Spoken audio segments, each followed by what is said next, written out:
Now, as we go into AFES, I want to introduce you to the idea of envisioning. Why this concept, this word, means so much to me. Many of you might know my story. I was working in Silicon Valley. I had a computer engineering degree. The dot-com bubble had burst, and the only job I could get was in sales.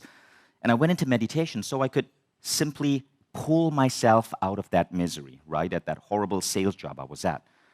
But what I didn't realize is that meditation would cause me to just accelerate in my career. And soon, I became VP in the company. I was only 26 years old, and they moved me to New York and asked me to run their division in New York. And I got stuck in that. I got stuck in the corporate world for about 18 months.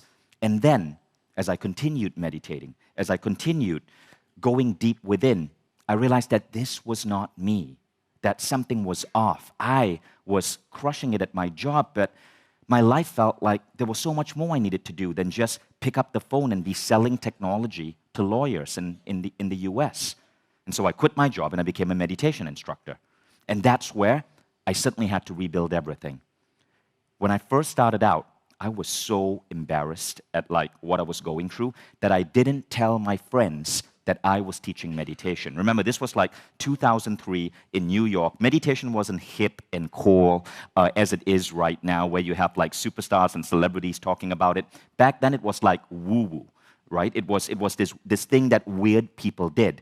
So that's where Mindvalley actually started. Mindvalley started in that particular window, birthed this restaurant called the Playwrights Tavern in New York City.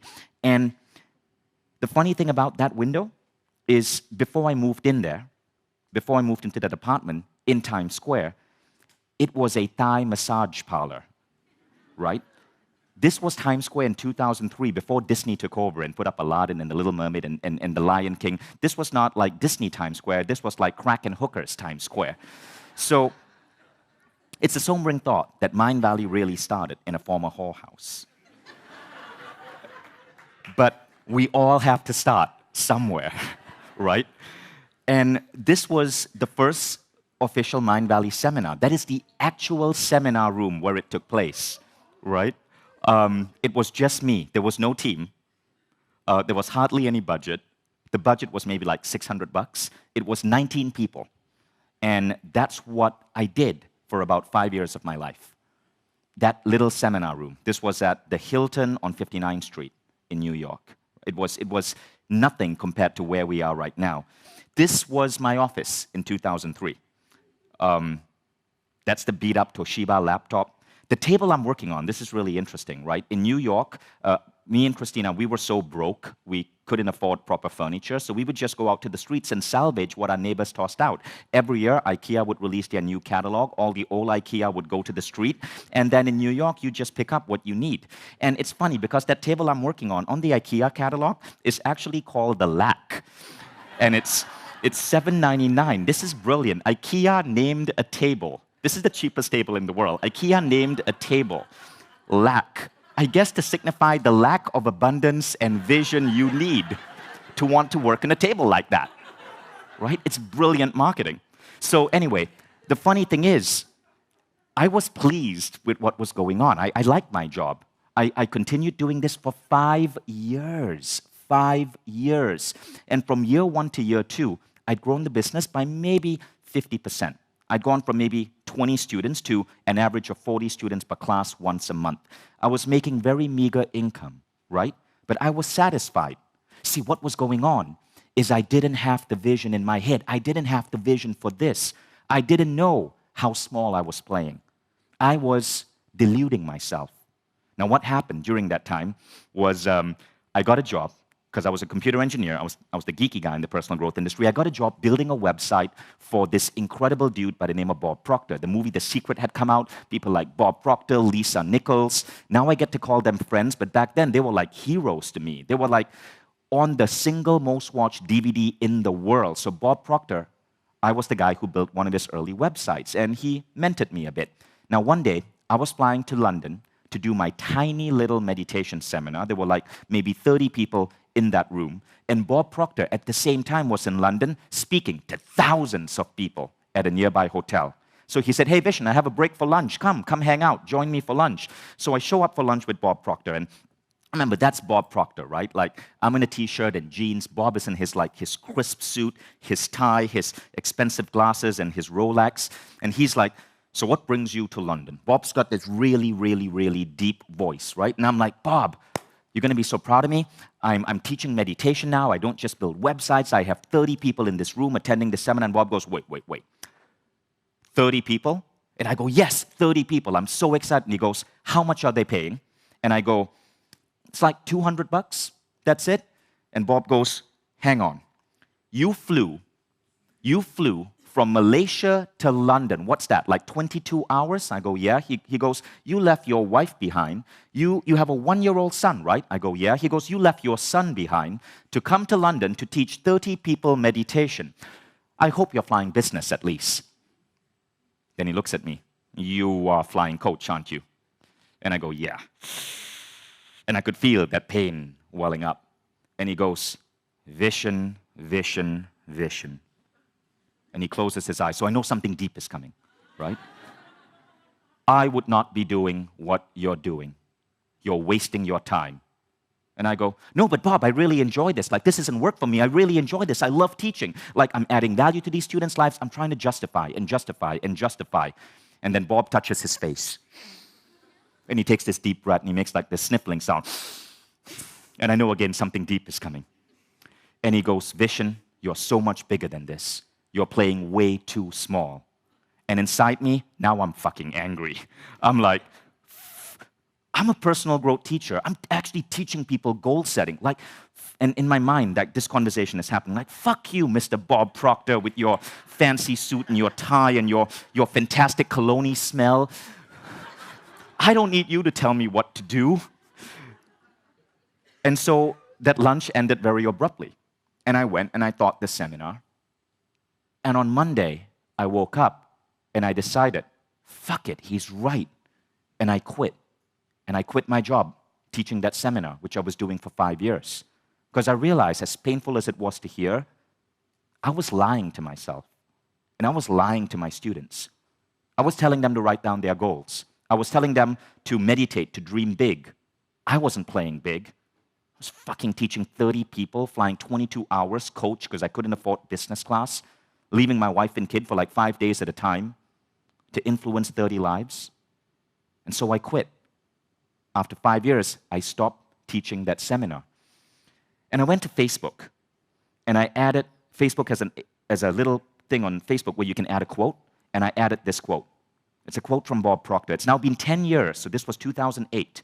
It's now been 10 years, I have the same quote, and the quote is this. The question is not, are you worthy to reach your goals? The question is, are your goals worthy enough of you? And so I went from this room, and 2 years later, the vision of A-Fest emerged. For 2 years, I was in a space where I was trying to figure out the next big thing. But I went from that room to A-Fest. And then 7 years after A-Fest, after that first A-Fest, we evolved to the next level, where it went from that room to Mind Valley University, which in a 15-minute clip looks like this.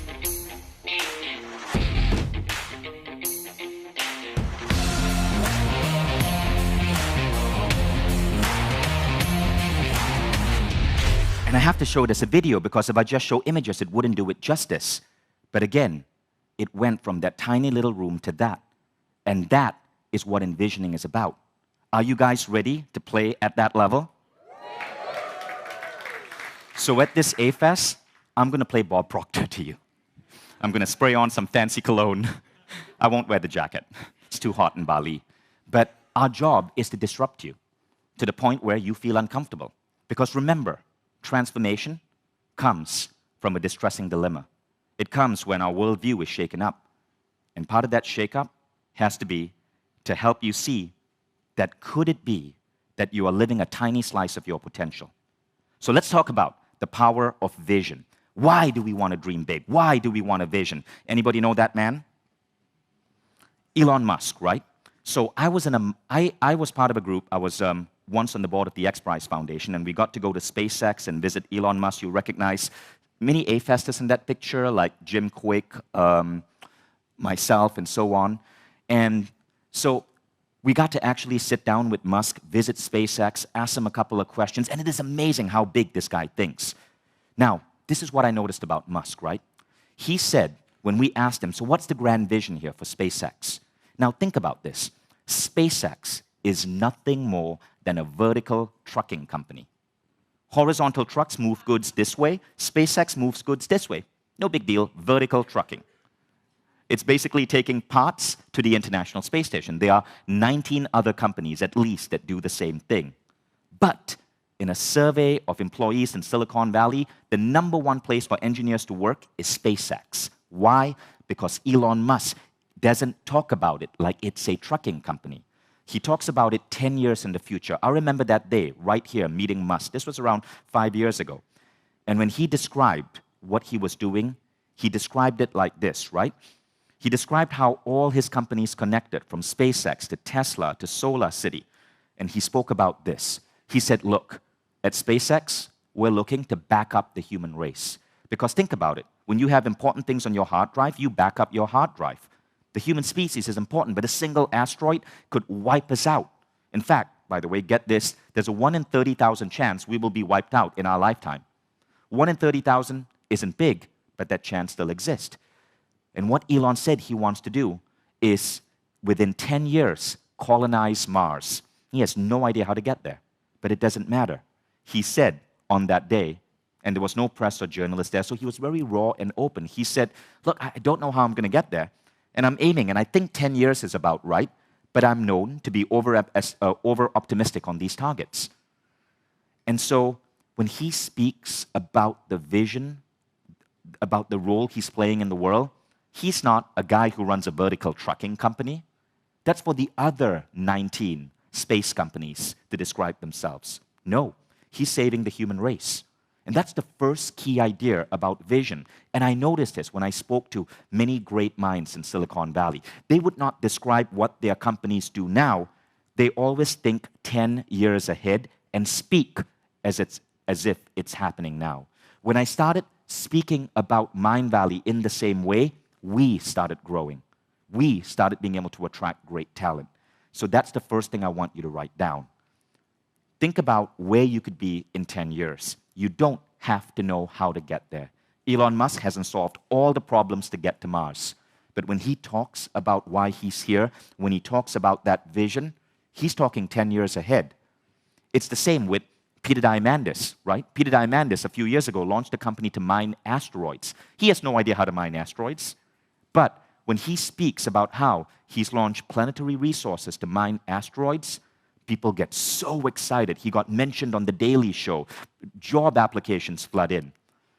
Now, I was listening to this guy, Naveen Jain. He's the founder of another big Silicon Valley company, right? Viome. And I was in a mastermind recently, and Naveen had a really interesting quote that I want to read out to you, because it explains how many of these big minds are literally applying envisioning to build their businesses, and that the envisioning concept is more important than talent or venture capital or ideas or execution. It starts with envisioning. Everything else flows from there. This is the quote from Naveen Jain. When you do something audacious, it actually becomes easier because you get the best people to join you. The problem you're solving is worth solving. You have the magnets now. And you get the money because the investors call, and then you tell them you don't need the money. Now, like a bull, they charge. So sell the benefit to humanity. Notice, that's what Elon was doing. Cult leaders say loyalty lies with me. Entrepreneurs say loyalty lies with the cause. Take a snapshot of that if that resonates with you. What Naveen was saying was essentially this. When you dream big, your problems become small. Because when you dream big, when you talk about your vision as if it's 10 years ahead, it almost becomes a self-fulfilling prophecy. The investors want to start talking to you. Talent wants to work with you because smart people don't want to waste their lives on jobs. They want to make an impact. And what happens is you actually start fueling your company with so much more excitement. This is why the #1 company to work for engineers in Silicon Valley is not Google. It is SpaceX. Because how cool is it to say that you're working on colonizing Mars? So bold missions are actually the ultimate business advantage, but so many of us play small. So many of us think that we have to be realistic, that in our business plans, we have to write down what is practical, what is real, what's executable. There's a way around this. So tomorrow, I'm going to teach you a technique called OKRs to go beyond realism in your business plans. It's a technique that Larry Page from Google uses, that John Dower from Intel popularized. But I want you to remember this quote by Tim Johnson. He's a famous blogger. Realism is nothing more than a socially acceptable form of pessimism. The people with the most consistent track records of success don't think in terms of what is. They think in terms of what could be. Fuck realism. Tomorrow, I'm going to teach you how to go beyond it so you craft business plans that are actually proper business plans, but we use certain mathematical models, which you will learn tomorrow, to override realism and to make your company and your vision so much more attractive to investors, to people, but more internally, to your soul. So you really, really, really are excited about getting out of bed every morning. But remember, there's a dark side to vision, right? So we spoke about Elon Musk. Let's look at the dark side of Elon Musk. Arianna Huffington spoke about this. She wrote a book called Thrive, and she spoke about how at one point in her life, she was working so hard. Arianna had built a $100 million valuation company, the Huffington Post. But she spoke about how one day she was walking back into her apartment in New York, and she just collapsed from exhaustion, hit her head, and passed out. Her daughter had to call a doctor. And she realized that she was missing the point, that she was sacrificing her health, sacrificing her functioning, her productivity, because she had bought into the lie of overwork. And this lie, I call it the lie of hustle, the lie of hard work, permeates so many people who are driven. Elon Musk, 2 months ago, gave a series of interviews in the New York Times. And he was very raw and honest. That's something I like about him.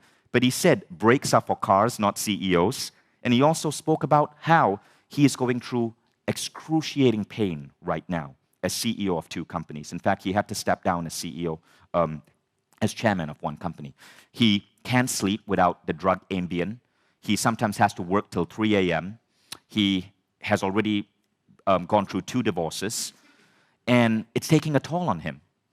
And so people were accusing him last month of actually being unfit to lead these companies. This is the dark side of vision. It's when you have a singular obsession and everything else, your love relationships, your health, your sleep, all starts falling apart. It is downright unhealthy, folks. Arianna Huffington wrote a letter to Elon Musk, an open letter. And this is what she advised him. She said, because she had learned the lesson, as you told the New York Times, you've exhausted yourself working 120-hour weeks at the expense of seeing your children and your friends. You've had day-long stretches where you shut yourself inside the Tesla factory and don't even go outside. You don't take vacations. There's no way you can connect with your amazing vision and creativity when you don't give yourself time to reconnect, not just with those you love, but also with yourself and your wisdom. That is the dark side. It was really cool to see Arianna like slap Elon like that. Now he said, look, I don't have time. He's wrong. He's a fucking genius, but he is so freaking wrong on this one, right? So this singular obsession can destroy us. And I've gone through it. 10 years ago, as I had my wake-up call from Bob Proctor and I started building Mindvalley, that was the team I had. Look at me in that picture, okay? So Nika, you'll see Nika. She's also at A-Fest. But observe me and Nika and notice how I'm sitting. I'm hunched. Do you notice the belly on me? Okay? Now, this was 10 years ago, so most of the people in that picture no longer work for Mindvalley. A lot of them are still friends. They're doing great in other companies. But the 2 people who are here, me and Nika, observe what we look like in that picture. Nika's probably going to kill me for putting this up. And this is 10 years later, right?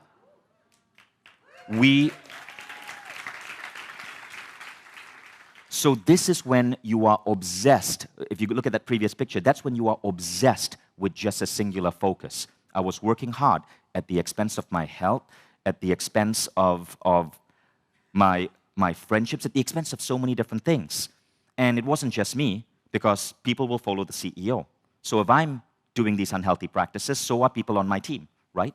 But when you wake up, when you have this transformation, when you go from Elon Musk to Elon plus the wisdom of Ariana, in that metaphor, you start opening yourself up to so much more. Now, the first aspect of the dark side of vision is this imbalance. But I want to tell you about another aspect, and that second aspect is cultural programming. The visions that we are pursuing don't come from us. They come from outside us. I became an engineer not because I wanted to be an engineer, it's because I'm an Indian male, and if you're an Indian immigrant, you learn very early in your family that your parents value education, you're going to come back with A's, all A's, not 1B or 1C, and that there are only 4 options in your life. You become a doctor, an engineer, a lawyer, or a family embarrassment. So this picture is a picture which I sent my team. This again was maybe seven years or so. We're celebrating hitting our 2 million month, right? But that's actually the wrong motivation. Who gives a fuck if we hit 2 million? It's just a number. Today, what we celebrate in our team is the number of students that we touch, the quality of our events, the quality of the products we get out there, having the highest engagement rate learning platform in the world, creating revolutionary new things like Mindvalley University. But if I go back 7 years, cultural programming, it was causing me to add an overemphasis on money and career more than anything else. So my breakdown happened, and I went through a breakdown. My breakdown happened in 2010. In 2010, my business partner at that time and myself, so there were a couple of things we did wrong. And I want to share with you what I did wrong so that you can avoid some of this pain. The first thing that we did wrong is that my business partner and myself, his name was Mike, and we went to college together. We were friends in Michigan for many years, but we had different visions. And so the company had no vision. When two partners have different visions, whether it's in a marriage or a business, there is no vision for that family, there is no vision for that business. So Mindvalley became nothing more than a machine to just generate enough cash flow so that we could live our lives and do what really gave us meaning. So I actually had pretty much stepped out of Mindvalley. Now, what was I doing that was giving me more meaning? I was experimenting with a different company, A-Fest. Right? So the first mistake was we didn't have an aligned vision. Ask yourself, honestly, do you have an aligned vision with your business partner? Do you have aligned vision with your life partner? And if you don't, that is a big warning sign. You need to have that conversation. We'll teach you during the A-Fest how to bring up that conversation and the method, right, that you can use. Now, the second thing is, as I started moving away from Mindvalley, cultural programming again infused me. And this time the cultural programming was that in 2010-ish in Malaysia, there was a big startup boom. So people were starting companies, raising money, and I decided I wanted a piece of that. I wanted to start a startup, I wanted to raise money, so I came up with an idea. It was for a Groupon clone. Remember Groupon, that stupid little company that collapsed? It was designed to make you buy crap you don't need. Anybody remember Groupon? So imagine, that's what I did. I started a Groupon clone, a useless, craptastic product in Malaysia. Groupon ultimately collapsed, right? It turned out that it didn't provide any useful benefit to society. Merchants ended up hating it. Restaurateurs ended up hating it. But I saw that Groupon had become the fastest growing company in the world at that time. I decided to clone it in Malaysia. Found a business partner, found developers, got $2 million investment from Intel Venture Capital. I was written about in the press. I'm like, yes, I'm now a startup entrepreneur. 6 months into it, I realized my life was miserable. I didn't like the team. I was not clicking with my partner. I hated my job. There was so much competition because 7 other Groupon clones had started, and I started dreading what I was doing. So 6 months into it, I sold most of my shares and backed out. Now, why did I go down that stupid thing in the first place? It's because cultural programming. I didn't have a vision for how I wanted to live my life. I did not have what John Butcher calls a life vision. So I was just following what the other guy was doing. Raise money, start a startup, try to sell it to an investors, and boom, you are that label that we define as successful. I want you to ask yourself this. Are you in that trap? Are you running a business that you took on because everybody else is doing it? Are you in the business that you took on because you inherited it from your family? Do you secretly hate your job like I did? I'm so glad I quit that stupid idea in 6 months. I lost a lot of money on it. I lost the respect of investors. I lost the respect of some of my business partners. That's okay. Because what happened was I started discovering a new way to set vision. Now, how that happened was this. I bumped into this guy, John Butcher. So a friend of mine told me I should really take this program called Lifebook. So I took Lifebook, and that's where another piece entered. You see, Bob Proctor had given me that first piece. Big, like don't play small, go big, right? But I was going big in one dimension, career and finance. And that's a tiny slice of what it means to be human. What John Butcher showed me is that there are 10 additional dimensions that you look at, right? And he and his wife, Missy, and they're sitting right there with their beautiful daughter, Jade. Say hi, John, Missy. So what John showed me through Lifebook is that you got to look at your life from 12 different dimensions. And we'll go deep in this as well. We're going to bring John on stage in the final day to help you see these other dimensions. But in the Lifebook seminar, I had to create, I created a 75-page vision of my life, 75 pages. One of those pages talked about my life vision, how I wanted to lead my life. Now, I made this video to show you what I wrote down. This was 6 months before AFES. So this is a concept I call vision stacking, right? When you start creating a vision for how you want your life to look like, all of a sudden, the right opportunities start coming true. And sometimes you don't even know these opportunities exist, but the right opportunities start coming true to make these visions possible. And it's often something so out there, so wild, that people think you're crazy. And this is how Lifebook actually led to AFES. Check this out. This is how eerie this is. This is something I wrote down in Lifebook in 2010, before the very first AFEST that I created. Now, when I wrote this down, I had no idea how I was going to attain this. I will visit 100 countries around the world. AFEST, of course, gets me to travel every 6 months to a different country. I will have access to the most influential and fascinating people in the world. These people now come to me at AFEST. I will be one of the world's top speakers. I was barely speaking back then. And now with AFEST, I have my own stage. I will own 5-star resorts, office by the beach, where work gets done. I don't own a resort, but I get to work from one. I go on amazing adventure trips with brilliant people at least once a year. Now with AFEST, this automatically happens twice a year. And I could go on and on and on. When I created this, there was no way I knew how these were going to manifest. Look, I even wrote partying in the Mediterranean, the Caribbean, and more. And of course, with AFEST, our team organizes some of the most elaborate, beautiful parties in the Caribbean and the Mediterranean. And all of this just emerged into my life. I had no idea where they were going to come from as I created Lifebook. I never set a goal as a teenager or a kid to start a festival, a personal growth festival. It just came to me. And when I explained it to my friends in business, they told me it was the dumbest idea they ever heard. But AFEST today, 6 years later, has become a phenomenon. It's allowed me to create a life where all of those crazy things I put down in my Lifebook and I had no idea how to get there, I now get there frequently. I get to, through AFEST, create festivals in beautiful locations around the world. Thousands of people apply to come and attend these events, and I get to curate a tribe of remarkable individuals who are there with me. Some of the world's greatest speakers come and speak on our stage for free because they want to be there.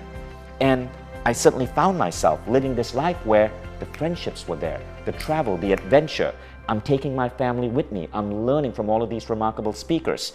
But AFEST itself defies any business plan. It's a fully profitable business, but it never emerged as a desire to be a business. It simply emerged as this weird little eruption in life that came from me getting really specific about what I wanted and the type of life I wanted to live. That's John Butcher. And I wanted to show you, yes, ladies, I'll give you a moment.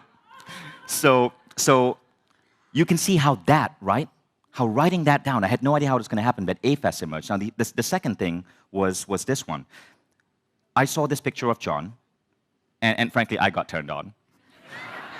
But this set another vision for me, right? So I realized that health, longevity, I didn't have goals for that. So I started doing that. And that was my health transformation in just 2 years. So I actually reversed my biological age by maybe between 5 and 7 years. You can actually measure biological age. So I want you to know that this is a very important part of the process. This is not about becoming Elon Musk. Elon Musk is Elon Musk. You are you. You are who you are. And your vision has to be unique to you. And this is about getting you to think boldly, but not to start the next startup because you want to start the next startup because everybody else is doing it, or become the next best-selling author because everybody else is doing it. It's to figure out what is that unique vision that's emerging from you. What is that life that you want to lead? And then making that as bold and magnificent and 360 as you can. It's about really having a 360 life vision, looking at 12 different dimensions. So thank you, John and Missy, for that insight. And we're going to take you through this process on day 4. So now that you understand what envisioning is about, are you guys ready to go forward?